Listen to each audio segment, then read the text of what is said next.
Good evening, everyone. And also, since I'm here as representing young people, then allow me to also move around, because they had said it would be a TED style. Please allow me that. Do you allow me to do that? Great.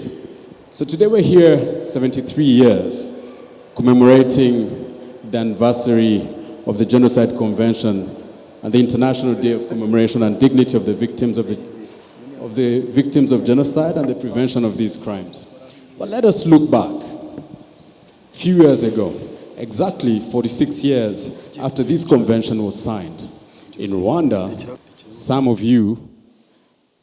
parents could not actually stand and move in peace. They were running for their dear lives. They were being hunted. This was a Tutsi population being hunted to be wiped out. And that was happening when we had done the convention. So the reason I've gone back is because they asked me to talk about the role of the youth in what happened when the atrocities was happening. And I want to start it then because the youth of the RPF, just like the President Ajid said it, led by His Excellency the President, actually stopped those atrocities. So we see the young people preventing these crimes right there when they were happening. So the role of the youth does not start many years after, but it starts during the actual genocide against the Tutsi, where it was prevented, where it was stopped, yet the older people would have prevented it, and some of them did not do that. Fast forward 2 years later, we see students, where most of you have been members, finding solutions to the issues that were caused by the genocide. These were youth from ARG, isn't it? They found a solution. They wanted to know, how do we heal as a community? How do we even help those who don't have families anymore? And together, they came up with a solution to bring young people together, walk the journey of healing. And some of you are here because you went through IRG. Isn't it? Let's fast forward. On March 18th, 1997, Nyanje is attacked. The same people who had committed atrocities in Rwanda decided to come back and finish what they had started. But they go to this school, and when they get there, they're telling people to separate, segregate, divide themselves. The same politics that they had started over the years. They tell some, if your Hutus go on this side, if your Tutsis go on this side. And in an act of defiance, which is so youthful, the same young people who had had their parents commit atrocities and others who had been victims of the genocide against the Tutsi, together they stood together and they said, no, twese turi Abanyarwanda. We are all Rwandans. And the youth to that day, they defied what everyone was expecting of them to do, because some of them look at youth and say, you know, they are selfish enough. They can say, I can save my life. And that day, many young people, their lives would never be the same again. Some left their lives there. Others were changed forever and for good.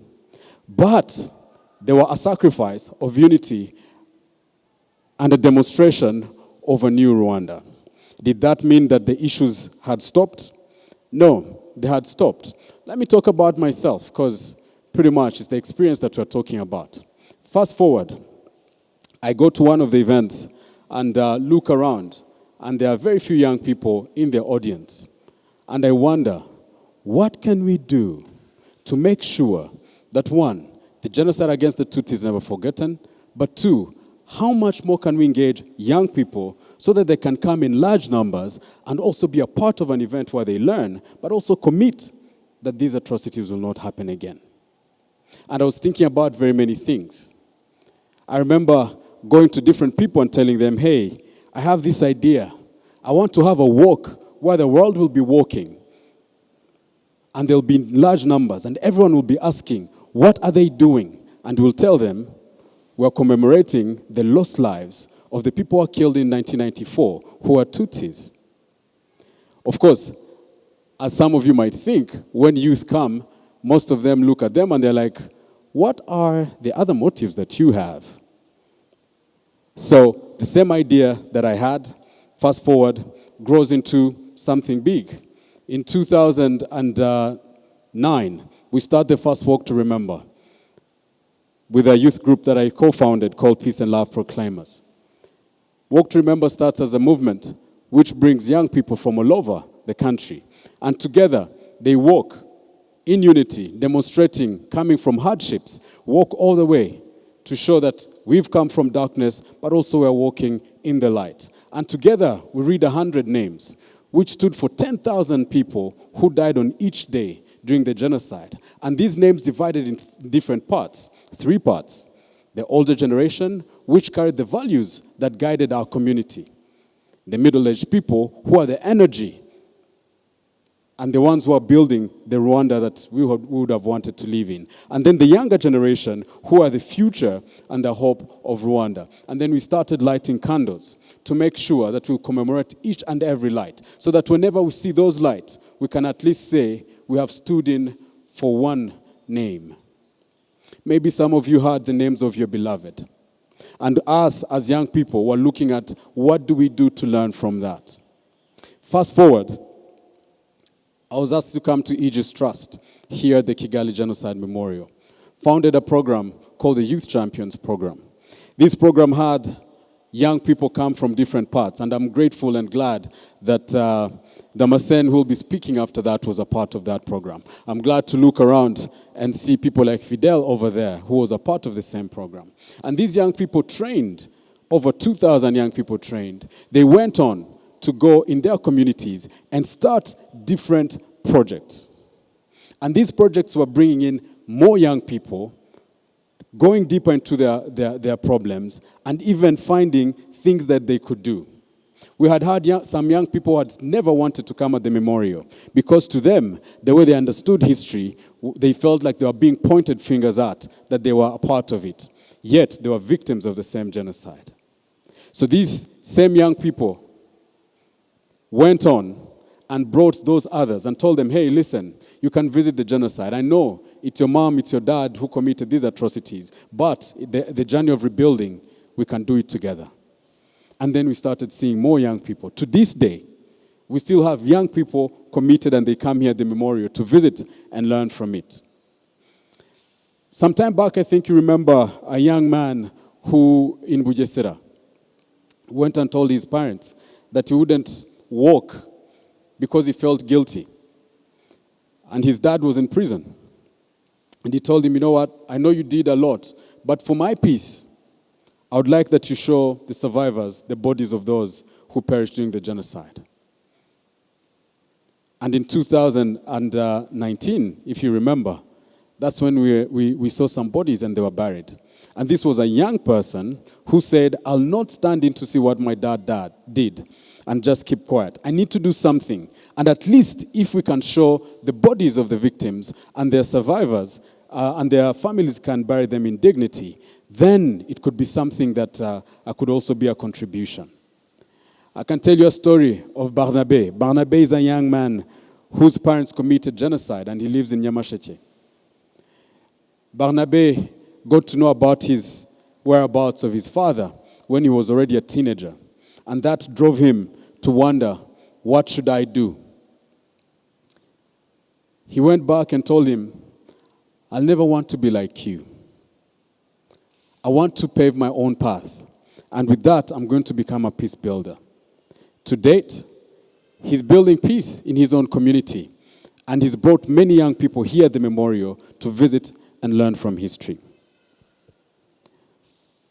Of course, we can talk about many other young people. Yourselves seated here, every year, coming together, going to the elderly and taking care of them. We've seen young people do that. Those who lost their entire families in Chiche, you go back and still do different activities to support their livelihood, but also to demonstrate that they still have a family through us who are still surviving today and existing. That is what the youth are doing. That is what you're doing. That's us saying, 73 years later, we are committed to making a difference. There are people who chose differently, but we choose to be different. Of course, we can talk about young people like our past, who every year come together to commemorate the genocide against the Tutsi, but also to teach other young people. And as I told you, the youth champions from Aegis Trust, who themselves have championed many initiatives, and some of them going beyond the borders of Rwanda to make sure that our history is not forgotten. Today, we're fighting a fight that is really, really hard. And one of those things is denial on social media.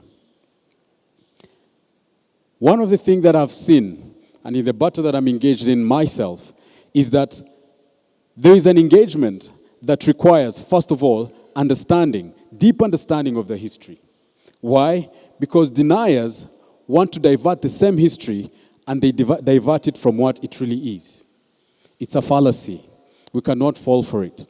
But in order for us to be strong in what we're going to say, to engage on social media, to create content that actually teaches the truth, it will require that most of us young people learn and learn and learn and learn.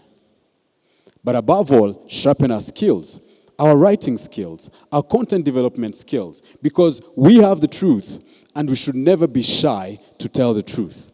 The truth is, the genocide against the Tutsi happened and over 1 million people were killed.